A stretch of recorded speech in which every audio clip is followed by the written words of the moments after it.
just doing cold opens, and you should trick people and not let them know that you're doing it too, and just have them come on. I made my first Americano on my machine today. If you want to talk about coffee for 45 minutes, I can just rant. And I was like aghast at myself. I was like, how have I gone my whole life like liking coffee so much, but never entertaining the fact of making good coffee at home? If you nerd out on things, I mean, film photography and coffee are two examples that go like hand in hand. Right. And things that really pretentious people like. Hipster bullshit, for sure. My new pretentious hobby is I've been making terrariums, and I think I'm going to do an aquarium. Oh, really? Yeah, that's pretty awesome. Do you have one you can show off? Here's a terrarium that I just did. Ah, very nice. That's nice.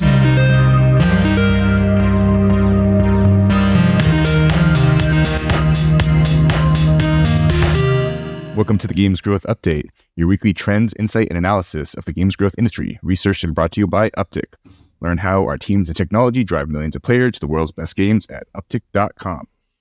Welcome. Excited for a end of the year in review recap episode. We have a great guest with us today. Warren, you want to intro him and tee him up? Yeah, it's an awards show because the people demanded that Upptic have our own awards show. So we're going to have the Games Growth Awards. And we brought in one of our favorite personalities, humans today, Mr. Mike Schmid.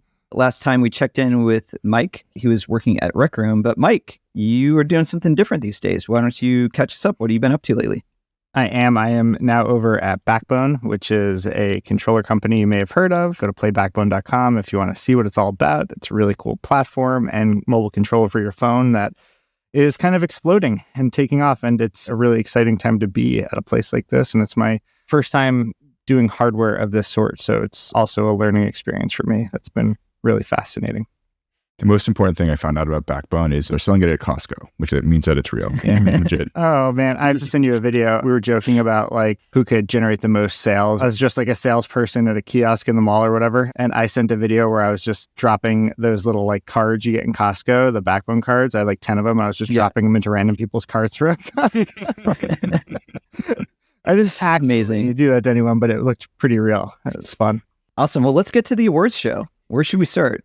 Yeah, awesome. So we have a bunch of award categories. We call this the Upptic Subjective Award Awards. But to quickly review what they're going to be, number 1, Narrative/Story of the Year. Number 2, Mobile Game of the Year. Number 3, Marketing Trend of the Year. Number 4, Gaming Platform of the Year.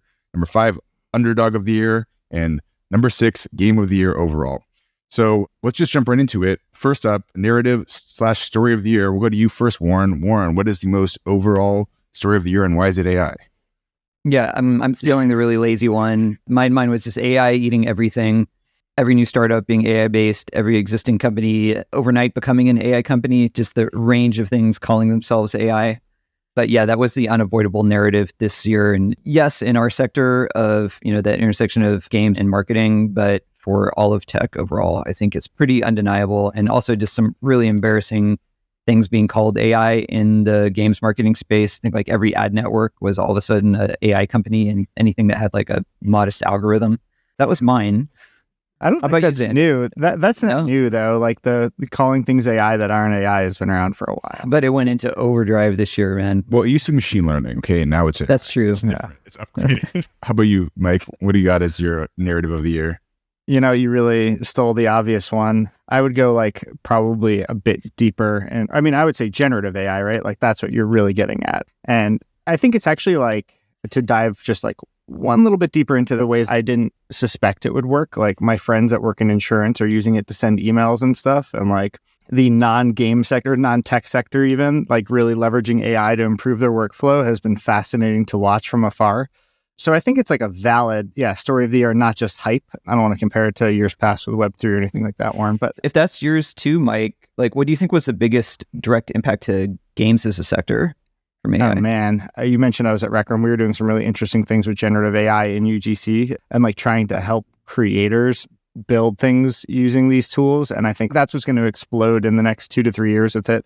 And that's where it's going to get really interesting. Where to build a game or to kind of make these experiences, you're going to leverage those tools. So people that are creative at heart but may not have the technical savvy are going to be able to unlock that potential.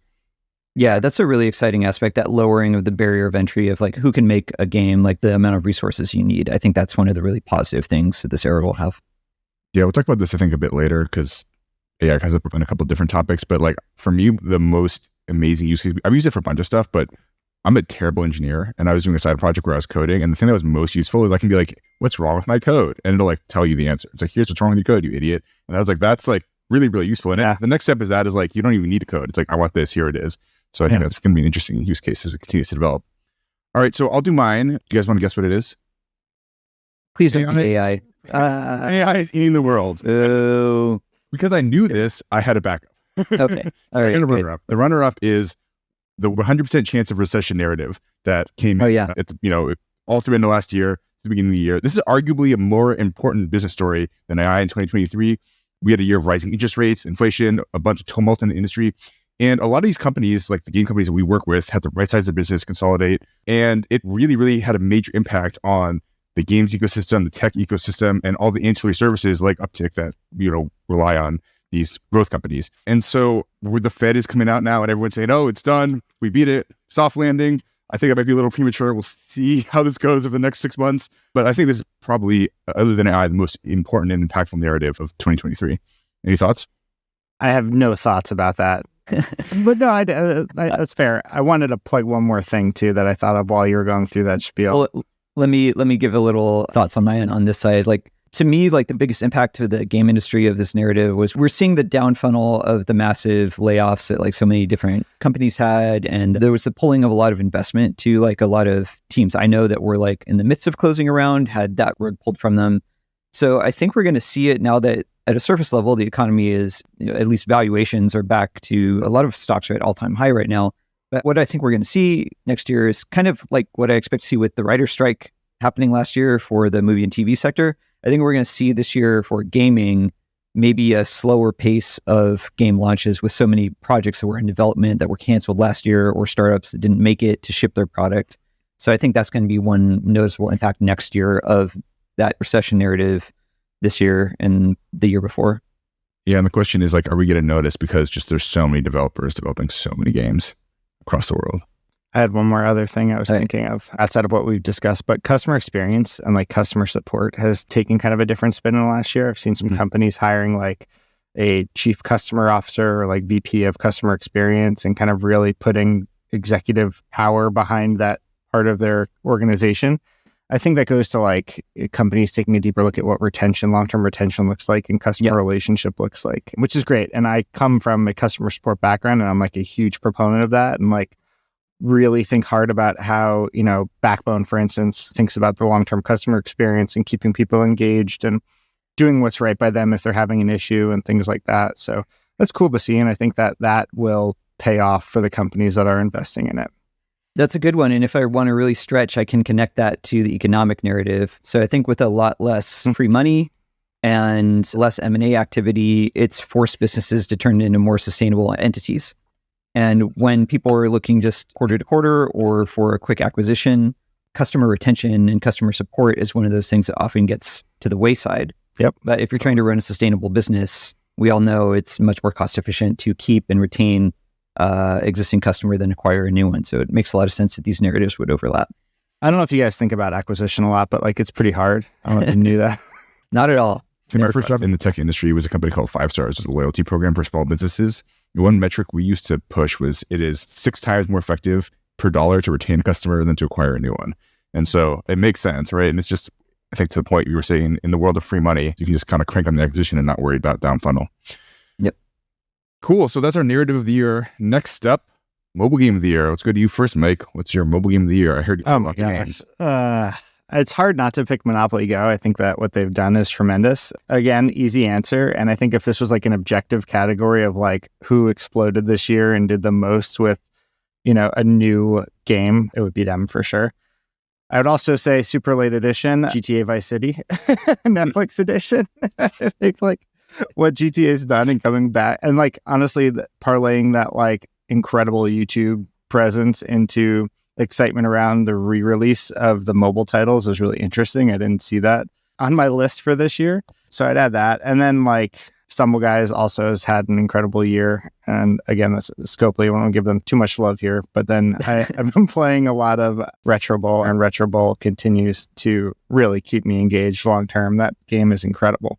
we haven't had a lot of in-depth discussion. And I think part of that is just the gap of I have not spent time with Monopoly Go. I would love, Mike, your take on just sort of what is the magic? Like, why did that title catch fire so much? Oh, yeah. I mean, I'm certainly not going to break down the economics inside the game and like what it's doing. That's pretty genius. That is not my forte, but like it's clear that it is doing some incredible things with the economy in the game. I would say from a marketing standpoint, I was just as shocked as everybody that IP had this much life in it and could really reduce the cost of acquisition. And it was such a globally recognized and available IP. So really like interesting, especially like I had some insight watching it when I was still at Apple in development and like saw what it was doing. And I would say like expectations were probably pretty mid on it. Like I don't know how else to put it. Like nobody was expecting to do this. I think we all thought like, oh, it's a strong company behind it. A lot of thought being put into the economy and what they're doing. And like, then it comes out and it just completely explodes and takes everybody by surprise with how much it could do. So it sounds like maybe part of the success formula is, there's so many games that are targeting the same players and games that really expand the market and get those people that don't consider themselves to be gamers. It's like, I'm not a gamer. Oh yeah, of course I play Monopoly, but I'm not a gamer. Yeah, absolutely. Yeah, I mean, the interesting thing, iconic brand, and this is something that's going to keep coming up, like GTA is an example, iconic brand that just like maintains through generations. I think number 2 is the core of that game is a slot machine. It's a fucking slot machine. Sure. And that like, there's something about the slot machine just like tricks you in brain to just be one more click. Yeah. Quick. And see, I played it. I mean, impressive. I don't, it's not the type of game I play, but I mean, you cannot argue with the numbers and they're just monstrous. Xander, what was your mobile game of the year? So I sort of cheated here. I have 2, but number 1, I think there might be some recency bias here, but Warcraft Rumble, super solid game on many levels. It's basically like a Clash Royale like by Blizzard Entertainment, which heavily incorporates PvE elements. And I think it's great that Blizzard, after 12 years, has finally cracked mobile. I mean, they did it, guys. It only took them, 10 years longer than everyone else. So I enjoy this game a lot. It's fun. People saying, oh, it's new and innovative. It's not really innovative. It's sort of the Blizzard, like, let's do 25% better and then really live off the shit out of it. And so it's pretty early. We'll see how the long tail is, but it's a very, very solid and very, very fun game. And then this is very much cheating, but I did a runner-up. The number 1 game that I played the most this year was Marvel Snap. Again, ex-Blizzard people. These are the guys who would have developed the Blizzard game if they were still at Blizzard. But incredible game, tons of sped depth, a lot of live ops, really, really solid game overall. I stopped playing it, but I played it for like 8 or 9 months and spent way too much money on it. So those are the games of the year for me. Yeah, I actually picked Warcraft Rumble as well. I don't think it was the most successful game of the year, but it's the one that I spent the most time with. But Xander, my thoughts were similar. Like, I don't see anything super innovative there. It's more of like the Apple model of like, let's just take something, a model that works and like refine the hell out of it, innovate around the edges, really polish it, provide a really good experience. But I was really bummed on it when I first started playing it. I think you were too in our conversations because it just felt like a game straight out of like 2016 initially. And I have a feeling that like there was an era, I was working at Nexon at the time where, we would get all these pitches for games to publish and all of them were just riffs off Clash Royale because that's what was hot right then. And this feels like something that started development in that era that just took forever to come out and is finally out. But there's enough of that Blizzard polish and magic in it that it actually works.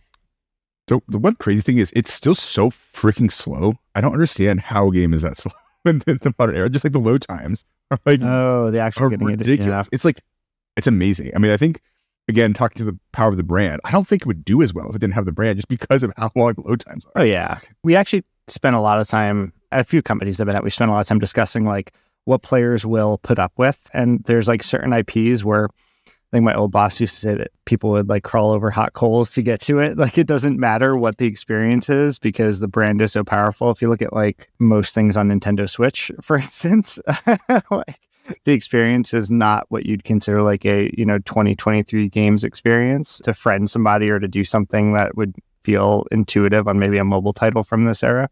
But people put up with it and deal with it because the IP is so incredible. Any other thoughts about Warcraft Rumble, Warren, before we move on to the next trend? Let's keep it moving. Let's keep moving. All right. So next one is marketing trend of the year. And I'm going to go first on this one. And it's something we kind of already talked about. So my marketing trend of the year is turning AI into actual marketing outcomes. And so it's like, I think this is obviously all right, let's hear it. super played out. But I think the thing that is like, we've actually at Upptic, at least my team, has found a way to actually use generative AI in a way that's really, really effective. So one of the things that we do is we produce a ton of blog content. And this is like specifically focused around SEO, but it also is heavily focused on just, having people find us and making that seem authoritative. And so what we do is we crank out like multiple 1,000+ word blog articles a month. And what we've done is you basically outsource the middle part of the process to generative AI. We write the outline ourselves. We have a generative AI generate huge swaths of the content, and then we do a very, very edit pass. And this has been able to like quadruple our throughput for blog content. And so this is one example that we've done internally that I think is really, really, it saved us a bunch of money and made us capable of doing stuff we couldn't do. But also our creative team has found ways to do this, which if you want to go, you listen to the episode with Josh like 2 weeks ago where we talked about this more. But that's my very unoriginal, but actually actionable thing we've done around generative AI. So that's fair. Now that we've got my answer out of the way, let's turn to Warren. Do you want to go next? What is the marketing trend of the year for you? Mine is broad, but it was pretty clear to me. I just put creator content, and I think this manifests in a number of ways. The first is just the idea of influencer marketing, I think has matured in a number of healthy ways. The two ways it's really matured and sort of become more effective is tactics to like measure the efficacy of working with creators. And also not everyone just like, okay, we need to work with Logan Paul. Like understanding the same way when we think about ad targeting, what is the ECPM? What is the cost you're paying for each impression rather than just like how big is the person? And companies maturing and learning how to work with content creators that are more niche, but like super relevant in their space, and then measuring the outcomes for that. So it's still a maturing segment. So that was the first. And then just also in the traditional user acquisition performance marketing side, we're just seeing UGC, user generated content, just dominating most of the social channels like IG, Snap, Meta, etc. And Mike, I see in a lot of backbone ads too, working with you guys, like it seems like UGC and creator focused content is also a big thing that Backbone believes in as well. But like, would you agree with that take on I seeing think the same kind of trends with creator content? For sure. And I think you have to be ready to adapt, right? Like that's not going to be the case probably next year. And it's like these things come in weird waves and people ride them and squeeze kind of all the value from them. And then somebody finds the next thing that has the better efficacy and like will drive that. And then that becomes, so I think if you're like flexible and not getting too comfortable in that, I do agree that it's working right now, but might not work for a long time. Right. I think there's some things, this can bleed into mind if you're done, because this is really nice. Yeah. What was your trend? Can I talk now? Can I speak until you Ryan? I think there are certain things that do work endlessly, like celebrity endorsements and things like that. We know that kind of can feel sometimes like this, similar to those trends, but adapt in small ways, but overall are a good strategy to help reduce costs around marketing. So like, I wasn't going to say celebrity. I'm actually going to say reviving old IP has been like the story of the year for me. Like if you look at what Mattel and Hasbro and Lego now have done, like not that any of those were like old and dead, like they were still very alive and relevant in, their own world. I think they've now had a new life in a new space, and that's been really interesting. I mean, to see what Mattel has done with Barbie and what they'll probably be able to do with their other IPs next year shows that there is like a winning strategy around that, and that these like very large and maybe older brands have a new life. Yeah, like Lego too, like just watching like Lego Fortnite thing, like that blew everybody's minds. That came out of nowhere. And I think a lot of people were sleeping on it and didn't realize that that was a possibility with that brand. That's a good one. On first impression, like it doesn't strike me as a marketing trend, but like if I reflect on it for 5 seconds, it absolutely makes sense. You take the same script or the same product, but you pair it with a brand that has a lot of nostalgia and kind of dormant demand, and it can be a powerful combination. Yeah, I think like a lot of these like wrap-up lists, maybe it's also just like a lot of these stories for the end of year trends. Wait, other people do wrap-up lists? Yeah, so this was like our thing. No. So this is like a very widely used thing. I don't know if you knew that. We're going to do a gift guide after this. I can talk about that as well. But I think people don't think about these things in the same way because it's not a physical item or a toy. Like if you think of like toy of the year, like, I mean, you'd be looking at Barbie, Monopoly, and Lego, but not because of their retail sales, right? It's because of what they've done digitally. That's been incredible. It's not really a hot take, but that's my it's a good one. I mean, we kind of like, it's a theme it's almost more of a theme than AI. It's like the two themes that keep coming up is like AI, because you got to talk about, and brand, like the power of brand. Barbie and AI seems unstoppable. So if we can just make that happen. I want like fully automated Barbie AIs that walk around in 3D, physical 3D space, but they also have to have a digital NFT to test them. You lost me. Okay, next up we have Gaming Platform of the Year. Mike, you want to go first on this one? Backbone. So Backbone is, I think like I'm going to give a really shitty answer on this just to be totally transparent. Like I think that like user choice is the platform of the year, and people now are getting to the point where they're like, they want flexibility. They want their thing anywhere. I think that there's a few games that have been really good at doing this, and a few games that are like working towards getting to that story. So like we mentioned Stumble Guys earlier, that's now on Xbox. So I think it's like interesting to watch the thing we've seen from the past happen in reverse, where it's like we've seen these console games trying to get to mobile, and now you have these mobile games that are so massive that they're like, well, we should also be on console. That seems like an appropriate place for us to exist too. So, and yeah, and I think, not to get cheesy about it, but like I really did join Backbone because I do believe in that mission to like make things available everywhere and allow users to kind of choose the context in which they want to play their favorite games. There's a few of our team members that have Backbones, and universally positive praise that have gone on them from the team members. It is a really good product. My answer is world peace. I do think your real answer was a great one, Mike, which is, I guess your platform is multi-platform, right? Yeah. Because that's been definitely a theme that we've been talking about more and more, is it's negligence to not develop products with cross-platform in mind. The gap in compute and the experiences you're able to have from console to mobile to PC is getting narrower and narrower. And I think that's just going to continue. Like, we think of things like Diablo Immortal, Baldur's Gate. I've played on at least like 3 different platforms so far this year. But yeah, I think that's a very clear trend. What about you, Xander? What was your platform? Yeah, my platform of the year is very, very navel-gazy, and it's really more just my platform of the year than it is the games industry platform of the year, and that's PC gaming. I think PC gaming is like the behemoth which just is sticking around and is going nowhere anytime soon. I mean, mobile has very long and very ascendant, and it, for the first time ever, has stumbled a little bit. And so while it's still by far the largest segment, and like you're really delusional if you don't really understand that, I think it's been a great game for PC gaming overall. There's great releases. Like, I mean, Baldur's Gate, it was like a PC first experience very, very clearly. I think, spoiler alert, that got a lot of awards, arguably the game of the year. I think the cultural zeitgeist around PC games, it's like the super nerd version of it, but it's like, that's where I've been spending most of my time. I basically only play Paradox games like Victoria 3 and Crusader Kings 3, which is just like the ultimate deep hole. So while I don't think this is necessarily indicative of what is overall the most impactful for business, I think it is just the juggernaut that keeps on going over and over again. So very navel-gazy answer, not super, super forward-looking or thought-provoking, but that's my answer for what I think is... I choose PC gaming as my answer. I do think that if you look at where the excitement was this year, the most innovative titles, they were all at the least, like the bulk was PC first. I feel like even though we talked about our mobile picks for the year, it's a pretty friggin' stagnant year for mobile gaming as far as innovation. Dare you? Well, that's why you want to play your PC and console games on your mobile device, Mike. If only there was some hardware for that. But yeah, that's a good take. Mine was Xbox, actually. I feel like Xbox is starting to have so many unfair advantages from other consoles that it's going to be harder to compete with them. Game Pass just becomes a more and more compelling product over time. And the acquisition of Activision Blizzard, I think that's going to mean some very powerful things for exclusive content over time. But yeah, I just find myself, personally spending more and more time gaming on my Xbox, and just anything from PC is going to port to Xbox pretty cleanly as well too. So I just see them getting more and more edge in the console wars. I would have loved if you'd picked them for your underdog. You're like, really, these Microsoft guys are figuring it out. They're getting there.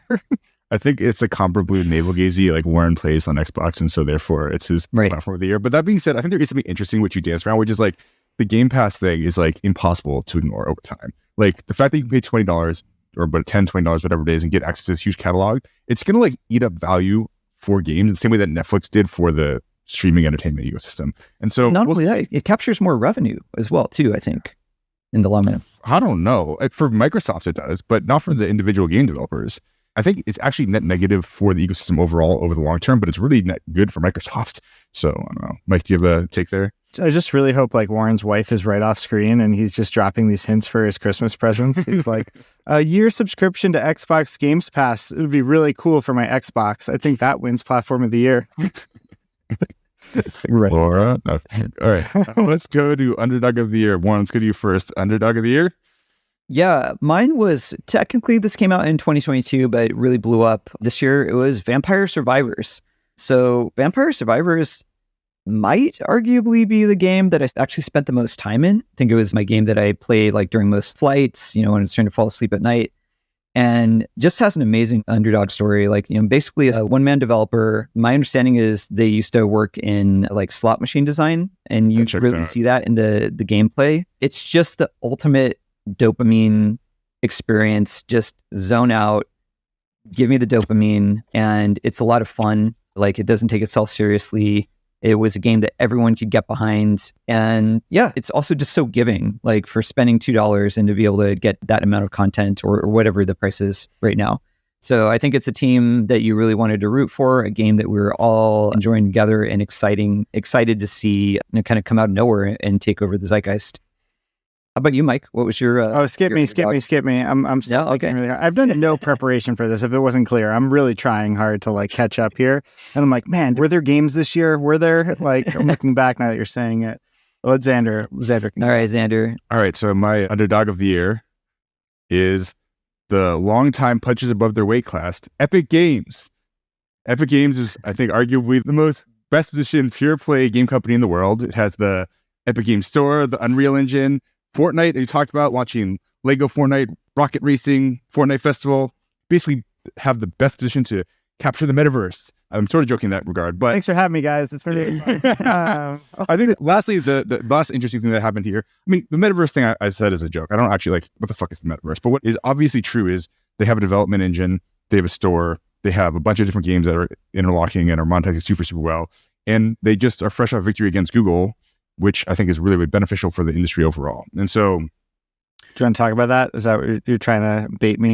He got it. Well, Mike, I don't know. You have maybe a little interesting history with Epic. I don't know how much you care to share, but you were kind of in the public arena in the Apple versus Epic case, right? Yeah. I've certainly spoken publicly about this. It's fine for me to share some of my thoughts on it. It's interesting now that Epic's put some points on the board. I think that the way the legal system works, we shouldn't get too ahead of ourselves with any outcomes here. But I definitely believe in diplomacy with all of our platforms. And it's not because I'm trying to say that as like part of a larger business that deals with all these platforms and all that, but like truly being a former, head of games for Apple and being on the platform side, like diplomacy works so much better and gets things moving so much quicker. So look at like in 2018, I think it was, like when Apple allowed Xbox and PlayStation controllers to work on their devices, which in retrospect, it's insane that wasn't already a thing at that point. Like, but now we look at it and we're like, oh yeah, of course that is the way that works. That happened through diplomacy and through working together and like trying to really focus on actually the customer experience. So when I talked about the trend of like customer experience, and my background originally was like I worked in an Apple store in college, and like customer experience was huge and like customer relationship was huge.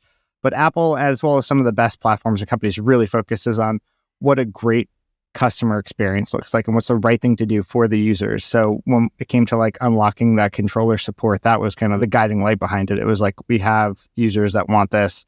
There's a clear reason to do this. There are games that are asking us for this. And then it comes to what Epic did, which was not diplomatic, not that approach. And I think we are where we are because of that. I actually play Fortnite like every day. So it's kind of weird for me to be on both sides of this. But like, I think they have an incredible game, an incredible platform. And it bums me out that they had, the largest mobile game in the world. And because they were so aggressive with these tactics and kind of got into their own head about what the quote right thing to do was, they kind of did what was not great for the user. They kind of removed that opportunity for those players. There were plenty of players that only played on that platform. And that was their like key place to connect with their friends in that universe, in that quote metaverse.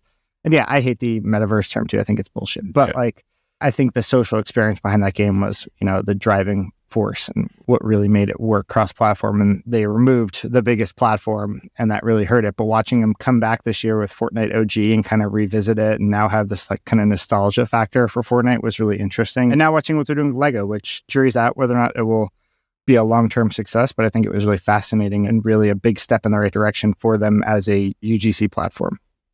Yeah. Just to do a brief Monday morning quarterbacking, do you think that there's anything...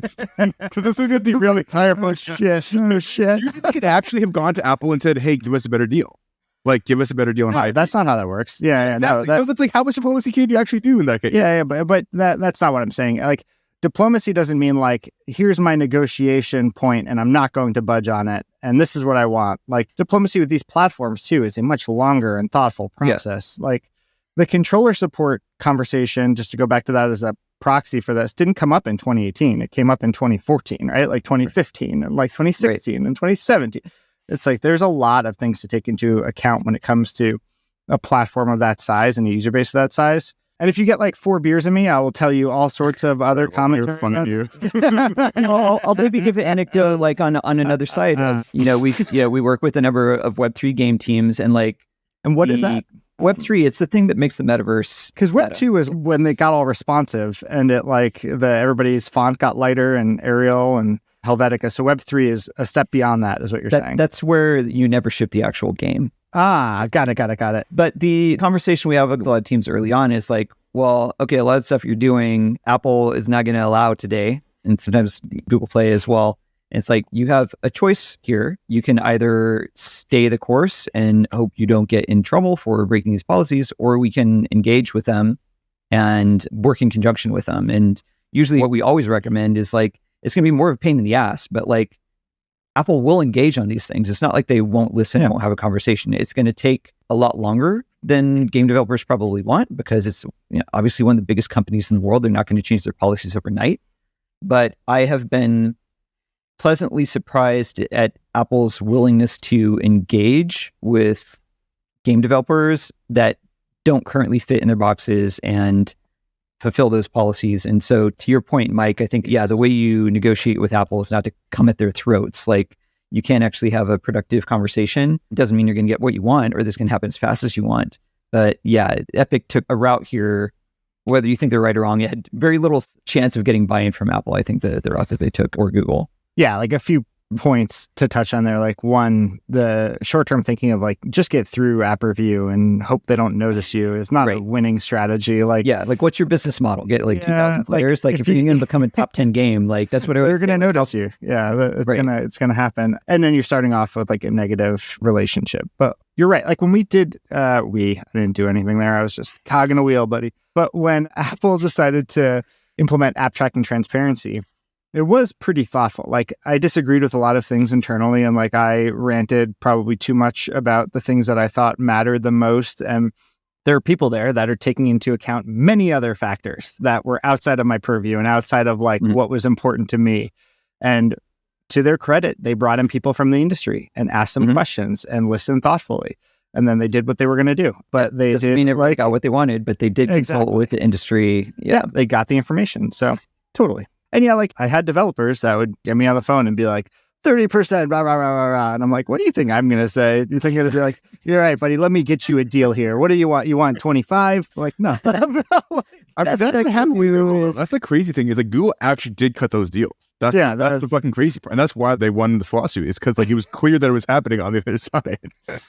I mean, yeah, I hope it was exactly like how I just said it. Well, I think so for me, my relationship with Apple is your relationship with Epic. Where like, I fucking hate that I love my iPhone. I use it every fucking second of every day. And Apple as a company just drives me insane. I refuse to buy their stock just because I'm like, no, you guys are the evil empire. I'm not into it. Yeah, anyway, you show them, Zach. I say on my $3,000 MacBook Pro holding up my $1,500 iPhone.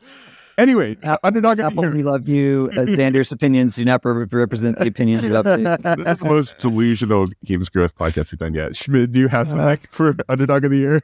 Oh, for Underdog, is that what we're still on? I don't even know. I definitely would not have chose Epic Games. That's my Underdog of the Year. I had one and now I'm totally lost on it, but I would say Raft, I guess, if I had to say like a game that was an Underdog of the Year for me. Like I had no expectations about that game at all. And when I got my Steam wrap up, I spent outside of Rec Room, which I usually connected, to my VR via Steam. So that kind of outweighed everything. Outside of Rec Room, Raft was the most played for me. They pushed this on me a lot. I've never actually played it. So maybe it was kind of incredible. And it was perfect for me. It was like, I could spend a little bit of time in it. It was very like easy to bounce in and out. I didn't get sucked into a stupid narrative games. No, and then it was fun because my son actually played it too. And I'd probably dropped probably 10 to 15 hours into it. And my son hopped on, who had also started playing at the same time. And I joined his server and his raft looked like a little mansion that was floating. And I was like, what the fuck? We're playing the same game. What are you doing? Like, he was so far ahead of me, and then kind of broke it for me a little bit because it's kind of like when cheats break the game. But the game is so much fun and so zen and so easy to hop into. That was the underdog for me because I had no expectations going into it. That's a good one. That one's not even on my radar really, so I will definitely check that one out. Yeah, great game. I'll use my affiliate link. I'll send you my affiliate link. There you go. Get your Steam kickback. All right. So the moment that everyone's waiting for, the overall game of the year. Go to Warren first. Warren. Mine's so lazy. I mean, I thought about it, but like, there's no way it's not Baldur's Gate 3 for me personally, but also just for the industry. Like, it's rare that you see all of gaming come forward and embrace and all agree, like, this is an amazing game. We love the game. We love the team. It consumed me. There's so much about the game to love, so many different ways you can play it. The shared experience of us all going through that game together, this industry was really cool. I don't know. To me, it's undisputable. It's also extremely lazy. So I hope both of you guys did not pick Baldur's Gate as well. We'll give Mike a second to do his homework last minute here. Xander, what was your game? Yeah, my game is also Baldur's Gate 3. I think, Larian Studio, it's a masterclass. I've been following them for a long time. I played their D&D games with Divinity Sin, Divinity Original Sin 2. It's a funny story. They basically applied for the Baldur's Gate license 20 years ago, and they were a brand new studio, and they were told, go get some reps in. So they went, made Divinity Original Sin, Divinity Original Sin 2, and then really just became the undisputable champs of D&D on a digital medium. And so when they came back, solicited for Baldur's Gate 3, won it, and now I think it's like undisputably one of the richest gameplay experiences in a long time. Great tactics, lots of choice. You can play with a bunch of different styles. And yeah, it's writing's amazing. So many things about it. Also, like, I think 1 point for team tactical turn-based gameplay as opposed to real-time gameplay, which a lot of RPGs have been angling towards. But because I knew you were going to do that, I did have one, like, this isn't game of the year, but this is like a cool little indie game that I found that I freaking loved. And I think that I would guarantee you, basically, no one's heard of this game. So the game is called Dredge, and it's a fishing indie game about a man who spirals down into the occult. And it's by this little studio called Black Salt Studios. And it's an incredible game. It's about 15 hours long, one-time playthrough, no replayability, very quaint, cute little graphics, but really, really good use of mechanics matching with aesthetic, matching with the metaphor and the narrative. If you're into weird little indie games on your PC, check out Dredge. It got number 13 on the Guardian's top 20 games list. Did it really? Yeah. I had never heard anyone else talk about it, except for I just found it on Steam, and it's fucking awesome. Highly recommend. Which I may or may not be looking at to try to come up with my take, because I'm like, let's see, was Sea of Thieves released in 20? No, that was 2018, but there was a 2023 edition. Let's go with that. No, that looks. What do you got, Mike? Check it out. I mean, I haven't played Zelda yet, so it's really hard for me to not say, but like, also Alan Wake 2. So Alan Wake's one of my favorite games of all time. Warren, when we worked together, I dressed as Alan Wake for Halloween, if you recall. I don't know if I even noticed. Yeah. Like, I mean, it looks. I had a flashlight in my head. You're like, is it dark? Where are you going? It's just like, that was it. You're like, you just look like Alan Wake. So I suspect it will be Alan Wake 2, which I plan on playing over break. So I'm going to go ahead of time and say that, because other than that, the only things I played this year are like Sea of Thieves and the other games that I'd listed on mobile. I would shout out to Bacon. I don't know if you've played Bacon before. Spent a lot of time on Bacon this year. Also not a 2023 title, but I would love to be able to give Bacon Game of the Year. And also, for you, Warren, they have a version of it where you can update the bacon to be vegan bacon if you prefer. It doesn't actually change the bacon in the game whatsoever, but it's just noted that it is vegan bacon. Is this the mobile game Bacon? Yes, this is the mobile game Bacon. Yes. I'm 95% sure I got an Upptic ad in that game yesterday. I was like, I'm pretty sure this is not an ad. Did you convert? It was BitLife, so no, I did not convert. Yeah, it was. You did get an uptick ad. Something like that, yes. Amazing. Awesome. Well, so that wraps it for our Deranged Growth Game Awards of the Year. Game Growth Award of the Year. Game Growth Award of the Year 2023. Any final words? No, thank you for having me. This was fun, and it's much more relaxing to be on this side of it and not have to worry about doing any homework or any of this, and I can just try to make silly jokes the whole time, so I appreciate it. Absolutely. Yeah, thanks so much for joining us. I know you're super busy with Backbone, especially Q4, I assume is like extra crazy. Well, I know it's extra crazy for you guys. Cool. Warren, take us out.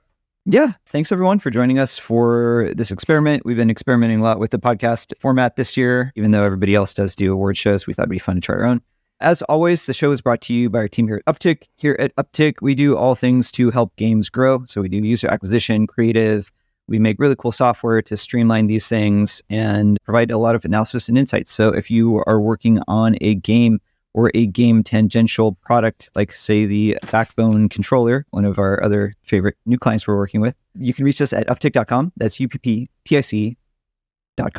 Talk soon.